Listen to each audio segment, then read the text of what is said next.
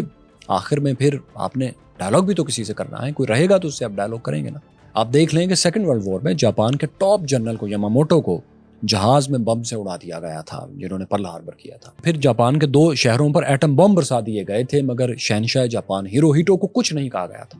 کیا مشکل تھا اسے مارنا؟ نہیں، بس سیاسی فیصلہ تھا کہ اسے نہیں مارا جائے گا تاکہ آخری ڈائلاگ ہو سکے، ہتھیار ڈالنے کے لیے کوئی تو ہو جو حکم دے سکے۔ تو خیر، ہم کہہ رہے تھے دوستوں کہ ایران کے اس وقت جو گروپس فائٹ کر رہے ہیں امریکہ، اسرائیل اور یورپین الائنس کے خلاف ریٹیلیٹری سٹرائکس کر رہے ہیں، ہمارے خیال میں یہ الگ الگ غیر منسلک، سیپریٹ اینڈ انڈیپینڈنٹ گروپس ہیں جو لوز کمان میں ایکٹ کر رہے ہیں۔ ان کے ذمہ صرف 2 آپریشنل ڈیوٹیز ہیں جن سے ایک اسٹریٹجک آبجیکٹیو انہوں نے حاصل کرنا ہے۔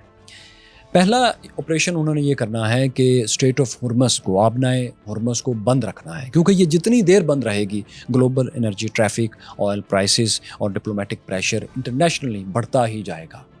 دوسرا آپریشن ان کے ذمہ یہ ہے کہ کسی طرح بھی مزاحمت ختم نہیں ہونے دینی، ریزسٹنس جاری رکھنی ہے، ریٹیلیٹری اسٹرائکس کرتے جانا ہے، چاہے اس کی انٹینسٹی کم ہی کیوں نہ ہو، لیکن اس کو بند نہیں کرنا۔ ویسٹرن آفیشلز کے مطابق تو ایران کے پاس 24 گھنٹے کا ایک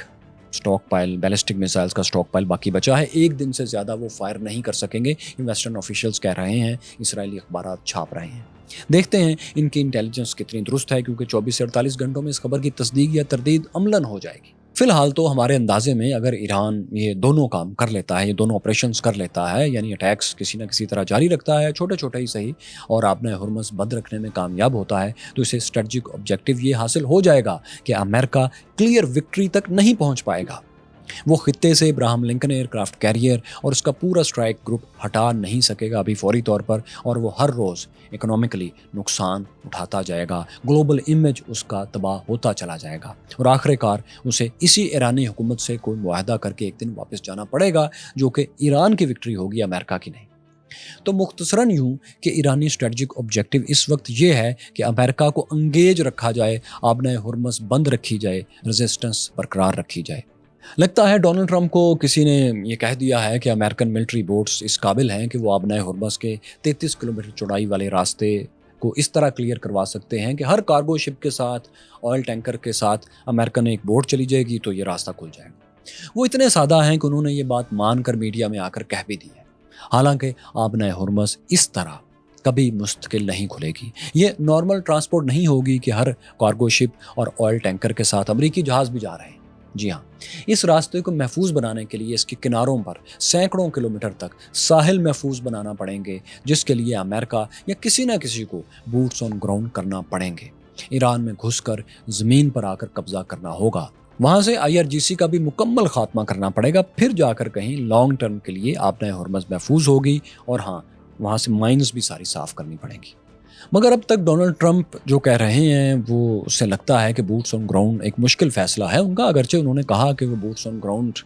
کا آپشن مسترد نہیں کر رہے، ایران پر اپنے فوجیوں کو اتارنے کا آپشن لے سکتے ہیں، مگر حقیقی طور پر وہ اس قسم کی جنگ سے بہرحال خوفزدہ تو ہیں کہ امریکن کسی جگہ لڑیں اور ان کی لاشیں گریں اور بہت دیر تک ان کو وہاں پر رکنا پڑے۔ ایک شارٹ آپریشن شاید وہ کہیں پر کر لیں، وہ ابھی سے پینک بہرحال ہو چکے ہیں جو نظر بھی آ رہا ہے، تو ہم یہ کیسے فرض کر لیں کہ وہ لانگ ٹرم کے لیے ایرانی ساحلوں کو محفوظ کرنے کے لیے، آبنائے ہرمز کو مستقل کھولنے کے لیے بھی اپنی فورسز زمین پر بھیجیں گے۔ ہاں، ایک میزائل ان کے پاس ایسا ہے جو اگر امریکہ کسی وقت چلا دے، اس کو بہتر استعمال کر سکے اور وہ چل بھی جائے، تو شاید امریکہ اسرائیل کو ڈیسائسو وکٹری مل جائے، ایران کو ایک ڈیسائسو شکست وہ دے پائے، اور وہ ہے رضا پہلوی کا تارپیڈو۔ اگر انہیں عین ایران کے درمیان میں اسی وقت پیراشوٹ سے اتار دیا جائے تو امریکہ یا ایران میں سے ایک یا دوسرے کی، دونوں میں سے کسی ایک کی ہار جیت کا فیصلہ فوری ہونے کا امکان بہرحال ہے۔ پرنس رضا پہلوی نہ صرف یہ کہ کمپرومائزڈ ہیں، بلکہ ان کے والد محمد پہلوی نے جس بات سے امریکہ کو خبردار کیا تھا، ان کا بیٹا اس ٹریپ میں آ چکا ہے، وہ اس ٹریپ میں کمپرومائز ہو چکا ہے۔ ان کے والد محمد شاہ پہلوی نے امریکی جرنلسٹ کو انٹرویو دیتے ہوئے کئی بار کہا تھا کہ امریکہ اسرائیلی لابی کے ہاتھوں میں کھیل رہا ہے، امریکن پالیسیز پر اسرائیلی کنٹرول ہے، وہ کمپرومائز ہیں، وہ اسرائیلی لنکس پر اعتبار ہی نہیں کرتے تھے، جبکہ ان کے بیٹے پرنس رضا پہلوی جو ایرانیوں کے خون پر اپنا تخت بچھانے کا خواب دیکھ رہے ہیں، وہ اس وقت اسرائیلی اور امریکی حملوں کو خوشخبریاں کہہ رہے ہیں، اور وہ اپنی بیٹی ایمان پہلوی کی شادی ایک جوئش زائنسٹ بزنس مین فیملی میں کر بھی چکے ہیں، اور یہ شادی پچھلے سال جون میں عین اس وقت پیرس میں ہوئی تھی جس میں انہوں نے رقص بھی کیا تھا، جب ایران اور اسرائیل کی جنگ چل رہی تھی اور ان کے ملک کے اوپر بم برس رہے تھے، تو یہ شادی کی تقریبات میں ڈانس کر رہے تھے۔ ان کے داماد ایگزیکٹلی ایک اسی قسم کا بزنس کرتے ہیں جو اسرائیلی خفیہ ایجنسی موساد کے فرنٹ بزنسز اکثر ہوتے ہیں، اس خفیہ ایجنسیز کے، جیسا کہ بزنس کنسلٹنسی، انویسٹمنٹ پارٹنرشپس وغیرہ۔ تو رضا پہلوی کے یہ جوش داماد برلڈے شرمن جوش کرونیکلز کے مطابق کمرشل ڈرونز ڈلیوری کا جو بزنس ہے میٹرنیٹ، اس کے ہیڈ آف پارٹنرشپ ہیں۔ یہ زائنسٹ لابی کا 2 صدیوں سے ایک طریقہ ہے دوستوں کہ وہ کسی بھی سوسائٹی کے تمام لوگوں کو جا کر کنونس نہیں کرتے، بلکہ صرف ان کی ایک ٹاپ ایلیٹ کو کمپرومائز کر دیتے ہیں، ان سے ایک تعلق جوڑ لیتے ہیں جو بزنس کی شکل میں بھی ہوتا ہے، رشتوں کی شکل میں بھی، اور کمپرومائز بھی کرتے ہیں اپسٹین آئلینڈز کی طرح، پھر ان سے تعلق جوڑتے ہیں اور پھر اس تعلق کو استعمال کرتے ہیں، کیونکہ یہی جو top elite of the elite ہے یہی کرتا دھرتا ہوتی ہے، تو آسان ہوتا ہے تمام پبلک کو جا کے اپنا حامی بنانے کے بجائے چند ایک ٹاپ ایلیٹ کے لوگوں کو کمپرومائز کر لیا جائے، پھر ان سے کام لینا آسان ہو جاتا ہے۔ جیسے کہ آپ دیکھ لیجیے ڈونلڈ ٹرمپ کے داماد جیرارڈ کوشنر زائنسٹ ہیں، ٹاپ زائنسٹ ہیں، ان کی فرسٹ پرائورٹی اسرائیل ہے نہ کہ امریکہ۔ وہ دیکھ لیجیے کیسے ڈونلڈ ٹرمپ کے بزنسز اور ڈپلومیسی اور مڈل ایسٹ کے افیئرز تمام کو ڈریگ کرتے ہوئے اب پورے امریکہ کو ایک غیر ضروری جنگ کی طرف گھسیٹ لائے ہیں۔ پورا امریکہ یہ جنگ نہیں چاہتا، لیکن چونکہ انہوں نے ایلیٹ آف دا ایلیٹ کو کمپرومائز کر رکھا ہے، سو ان کو مجبور کر کے ایک چھوٹی سی لابی پورے امریکہ کو جنگ میں گھسیٹ لائی ہے۔ یہی انویسٹمنٹ ایسا لگتا ہے کہ انہوں نے رضا پہلوی پر بھی کی ہے، اور ایگزیکٹلی وہ اس ٹریپ میں آ بھی چکے ہیں۔ دوستو، جودائزم، اسلام، ہندوازم، کرسچینٹی، مسیحیت، کسی مذہب میں دراصل خود سے کوئی برائی نہیں ہے، کسی آئیڈیالوجی میں خود سے کوئی برائی نہیں ہے۔ اصل مسئلہ وہاں ہوتا ہے جب کچھ ایک شارٹ گروپ، ایک چھوٹا سا ایک گروپ ایکسٹریم ریڈیکل اس مذہب یا اس آئیڈیالوجی میں بن جاتا ہے، اور وہ اپنی آئیڈیالوجی کو، اپنے ایکسٹریم آئیڈیاز کو باقی لوگوں پر اپلائی کرنے کے لیے لابنگ شروع کر دیتا ہے، جس سے پھر جنگیں لگتی ہیں، جس سے خون بہتا ہے اور بہت سے حقوق کی پامالی ہوتی ہے۔ ہم اس کی نفی کر رہے ہیں۔ ویلنگ وال پر جا کر اسرائیلی لابی کو خوش کرنے کا پرنس رضا پہلوی کا اقدام جودائزم سے اپنائیت نہیں، پولیٹیکل مدد کی بھیک تھی، جو کہ نظر آ رہا ہے۔ ورنہ یہ ٹوبی شاہ، ایران کے سو کالڈ خود ساختہ شہنشاہ میں اتنی دانش اگر ہوتی تو آج دو رشین پرینکسٹر نے جو ان کو 6 منٹ تک دھوکہ دیا ہے اور جرمن چانسلر کے ایڈوائزر بن کر ان کو میٹنگ میں انگیج رکھا ہے، یہ اس حماقت کا شکار نہ ہوتے۔ وہ پرینکسٹرز، رشین پرینکسٹر جن میں سے ایک کا نام ایڈولف تھا، وہ ان سے پوچھتے رہے کہ اگر آپ کو ایران میں اتار دیں تو کیسا رہے گا؟ انہوں نے جواب دیا کہ نہیں، وہ پہلے آپ IRGC کو اور انٹیلیجنس کو ایران کی اس کو ڈسمینٹل کریں، پھر مجھے آپ اتاریں گے تو لوگ مان لیں گے۔ پھر اسے سوال کیا کہ اگر جرمنی نے یہ فیصلہ کر لیا ہے کہ ہم بھی تہران پر اسرائیل امریکہ کے ساتھ مل کر بمباری کریں گے تو اس پر آپ کیا کہیں گے؟ رضا پہلوی فرماتے ہیں کہ جتنے ملک اس کروسیڈ میں شامل ہوں گے اتنا ہی اچھا ہوگا۔ جی ہاں، کروسیڈ کہا انہوں نے۔ آپ ابھی 3 منٹ 31 سیکنڈ پر یہ ویڈیو کا ایک چھوٹا سا کلپ دیکھ لیں، یہ انہوں نے خود لفظ کروسیڈ ادا کیا، آپ دیکھ سکتے ہیں، سن سکتے ہیں۔ Element for us to have more people joining in this crusade, and I'm glad if Germany is taking such a strong stance. I hope that others would follow suit. تو یہ آپ نے سنا کہ انہوں نے کروسیڈ کہا ہے اس کو۔ اب دوستو، امریکہ اس جنگ کو جس نقشے پر لڑ رہا ہے اس کے مطابق پہلے مرحلے میں اسرائیل نے اسیسینیشنز، ٹارگٹ کلنگز کی، جس میں وہ ماسٹر ہے، اور امریکہ نے IRGC کے ہیڈ کوارٹرز اور میزائل لانچنگ پیڈز کو تباہ کیا۔ جبکہ دوسرے مرحلے میں اب اسرائیل نارتھ ایران پر، شمالی ایران پر بمباری کر رہا ہے، جس میں کیپٹل تہران بھی شامل ہے، وہاں بھی بمباری اسرائیل کر رہا ہے، اور امریکہ ساؤتھ ایران میں بومبنگ کر رہا ہے۔ جبکہ امریکہ اس وقت ایرانین نیوی کو تباہ کرنے کا ایک اضافی ٹاسک بھی بیبی کے بہاف پر پورا کر رہا ہے۔ اس جنگ میں امریکن فوجیوں کو کہا جا رہا ہے کہ آپ ایک مقدس مشن پر ہیں،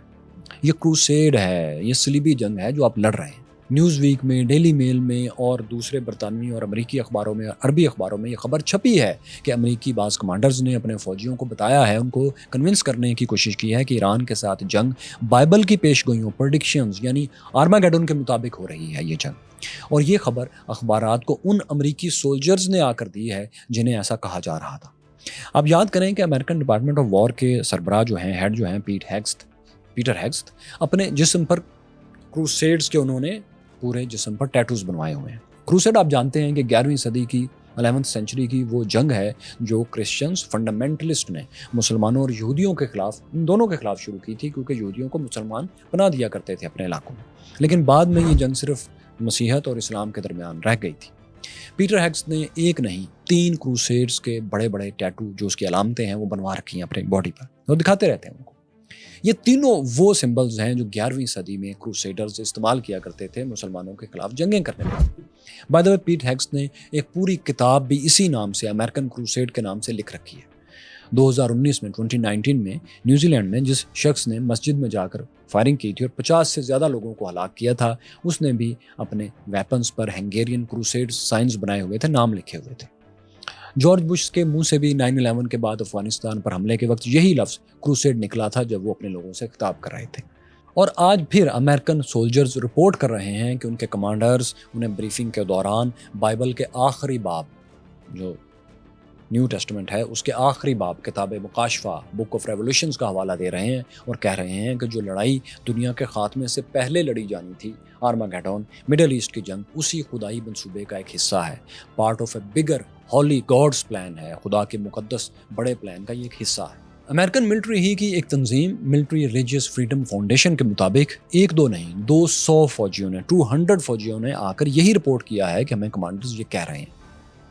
امریکن کانسٹیٹیوشن کے اعتبار سے، آئین کے اعتبار سے تو ریاست اور مذہب الگ الگ ہیں، عملاً جو بھی ہو رہا ہے، لیکن کانسٹیٹیوشن میں وہاں یہی ہے۔ امریکن فوجی بھی اسی اصول کے تحت، امریکن ملٹری پینٹاگن اسی اصول کے تحت ایکشنز کرنے کی پابند ہے، کم از کم آن پیپر یہی صورتحال ہے۔ لیکن سینکڑوں فوجیوں کی شکایات بتا رہی ہیں کہ امریکن ملٹری ایک مذہبی مائنڈ سیٹ کا شکار ہوتی چلی جا رہی ہے۔ ویسے کیوریس فیلوز آپ کو مختصراً بتا دیں کہ آرماگیڈن کا تصور بائبل کے مطابق یہ ہے کہ دنیا کے خاتمے سے پہلے ایک بہت بڑی جنگ ہوگی، اور یہ جنگ مڈل ایسٹ میں، مشرق وسطیٰ میں ہوگی، جس کے بعد پھر جیسس حضرت عیسیٰ دنیا میں تشریف لائیں گے۔ امریکہ میں ایونجیلیکل کرسچنز کا جو طبقہ ہے وہ یہ مانتے ہیں کہ فلسطین میں بیت المقدس کی جگہ جب یہودی تھرڈ ٹیمپل تعمیر کر لیں گے تو اس کے بعد پھر جیسس دنیا میں تشریف لائیں گے۔ اسی بنیاد پر وہ پھر پوری دنیا میں تبلیغ بھی کرتے ہیں، یورپ میں اور امریکہ میں، کہ اسرائیل کی حمایت ہر کرسچن پر، ہر مسیحی پر فرض ہے، یہ اس کا مذہبی فریضہ ہے کہ اسرائیل کی حمایت کرے اور ان کے ہر ایکشن کی حمایت کرے۔ سو پیٹ ہیگسٹ، ان کے ٹیٹوز، ان کی کتاب امریکن کروسیڈ، ان سب کو ہم سامنے رکھیں تو ایسا ممکن ہے کہ وہ سولجرز جو کہہ رہے ہیں، شکایت کر رہے ہیں، درست ہی کر رہے ہیں، ان کے کمانڈرز ان کو کہہ رہے ہیں کہ یہ ایک مذہبی جنگ آپ لڑنے کے لیے جا رہے ہیں۔ لیکن ظاہر ہے امریکہ نے اسٹیٹ لیول پر اس جنگ کو اب تک کروسیڈ نہیں کہا، وہ اسے ایپک فیوری کہہ رہے ہیں، یعنی طوفانی قسم کا قہر، ایک خوفناک غصہ، یہ انہوں نے اس جنگ کا نام رکھا ہے۔ دوستو، یہ جنگ بہرحال جلدی ختم ہونی چاہیے، یہ ہم سب کی خواہش ہے، یہ ایک المیہ بن رہی ہے مڈل ایسٹ، اور ہمارے لیے تو یہ المیہ ہے ہی، وہاں جو پاکستانی پھنسے ہوئے ہیں، وہاں کے شہری ہیں، اس پورے خطے کے لیے تو ایک پرابلم ہے ہی، لیکن خود امریکہ کی سپر پاور کے لیے، اس کے سپر پاور سٹیٹس کے لیے بھی یہ جنگ آخری تنکا ثابت ہونے والی ہے، ڈسائسو ہے۔ یوکرین رشیا جنگ کی طرح، جیسے وہاں رشیا کی پاور کا برتر ہونا یا اس کا کمزور ہونا ثابت ہوگا، اسی طرح یہ جنگ بھی امریکہ کے لیے ڈسائسو ہے۔ اگر امریکہ یہ جنگ ڈسائسولی جیت جاتا ہے تو سپر پاور سٹیٹس اس کا برقرار رہے گا، اور ایران ایک طویل عرصے کے لیے امریکن اسرائیلی ویسل سٹیٹ بن جائے گا، ان کے ایک پروکسی کی طرح بن جائے گا، اگر انہوں نے اپنے آبجیکٹیوز حاصل کر لیے۔ مڈل ایسٹ ایشیا کا ایک مکمل پلے گراؤنڈ ہوگا، وہ اس کو ری ڈرا کریں گے، جیسے کہ نیتن یاہو بار بار یہ کہا کرتے تھے کہ مڈل ایسٹ کو ری ڈرا کرنے کا ٹائم آ گیا، تو اس کو بڑے آرام سے پھر ری ڈرا کریں گے، اپنے بارڈرز بھی اور ارد گرد موجود باقی ملکوں کے بارڈر بھی، اور وہ تمام ان عرب ممالک کی فارن پالیسی پھر تل ابیب سے ڈکٹیٹ ہوا کرے گی۔ پاکستان اور ترکی کے لیے بھی یہی ماڈل اپنایا جائے گا۔ لیکن اگر امریکہ اس جنگ میں اپنے آبجیکٹیوز حاصل کرنے میں ناکام رہتا ہے، اسے بیچ میدان سے واپس جانا پڑتا ہے، تو امریکن سپر پاور سٹیٹس بہت ڈاؤن گریڈ ہو جائے گا۔ امریکن پولیٹکس پر اس کے اثرات خوفناک ہوں گے، اور اس کے بیبی کی پوزیشن بھی مڈل ایسٹ میں بہت کمزور ہو جائے گی، جبکہ ایران خطے کی ایک طاقت بن کر ابھرے گا، اور اگر ایران کو کامیابی ملتی ہے تو پھر جو بھی ایران کے سپریم لیڈر ہوں گے وہ پورے خطے کی ایک پاورفل شخصیت ہوں گے۔ سپریم لیڈر منتخب کرنے والی مجلس خبرگان سے اطلاعات آ رہی ہیں کہ آیت اللہ علی خامنائی کے بیٹے مجتبیٰ خامنائی ایران کے ممکنہ نئے سپریم لیڈر ہو سکتے ہیں۔ مجتبیٰ خامنائی کو کافی عرصے سے پاسداران انقلاب اور مذہبی حلقوں میں بہت اثر و رسوخ رکھنے والی شخصیت کہا جا رہا تھا، اور ان کو کہا جا رہا تھا کہ شاید یہ لیڈر بن جائے۔ انہوں نے قم کے مذہبی مدارس میں تعلیم حاصل کی ہے، اور ایران عراق جنگ کے دوران وہ لڑے بھی ہیں کچھ رضاکار کے طور پر۔ کہا جاتا ہے کہ وہ اعلیٰ مذہبی مرتبہ نہیں رکھتے، جو آئینی طور پر سپریم لیڈر کے لیے ایک شرط ہے۔ سو اس پر بھی کمپرومائز کیا جائے گا اگر وہ ٹاپ لیڈرشپ میں آتے ہیں، اور یہ بھی تنازع پھر اٹھ سکتا ہے کہ ایران ایک خاندانی بادشاہت سے رضا پہلوی کے بعد تو نکل گیا، لیکن خاندانی پاپائیت کی طرف کیوں بڑھ گیا؟ تو یہ دوسرا اعتراض مجتبیٰ پر ہو سکتا ہے، ان پر اگر وہ سپریم لیڈر بنتے ہیں مجتبیٰ خامنائی۔ دیکھتے ہیں کیا ہوتا ہے، کیونکہ وقت نے آج تک ایک پرومس تو پورا کیا ہے کہ وہ آپ کو سرپرائز کرتا ہے۔ وقت کا یہ وعدہ نہیں ہے کہ اچھا جیتے گا اور برا ہارے گا، وقت کا یہ وعدہ ہے کہ وہ آپ کو سرپرائز کرے گا، اور یہ وعدہ وقت نے ہمیشہ پورا کیا ہے۔ دوستو، ہماری پیشگوئی، ہماری پریڈکشن یہ ہے کہ اس جنگ کو ڈیسائسو ہونا ہی ہے، یہ جنگ فیصلہ کن ہی ہوگی، بھلے ایک لمبی چوڑی طویل لڑائی کے بعد، گوریلا فائٹ اور اٹیکس کے بعد ہو، یا پھر دونوں بڑی طاقتوں میں سے جن کے پاس ایٹم بم ہے وہ خدا نخواستہ ایٹم بم استعمال کر کے اس کو ڈیسائسو کریں۔ امریکہ نے اس سے پہلے بھی جوہری ہتھیاروں کا استعمال کیا ہے، اس نے کہاں کیا ہے، کیوں کیا ہے، آپ سب جانتے ہیں، لیکن یہ کہانی تفصیل سے آپ ہماری اس اوپن ہائمر سٹوری میں جان سکتے ہیں۔ یہاں آپ ایران عراق جنگ کی تفصیلات بھی ایک بار ضرور دیکھیے تاکہ ایران کا بیٹل سٹائل آپ کو سمجھ آئے۔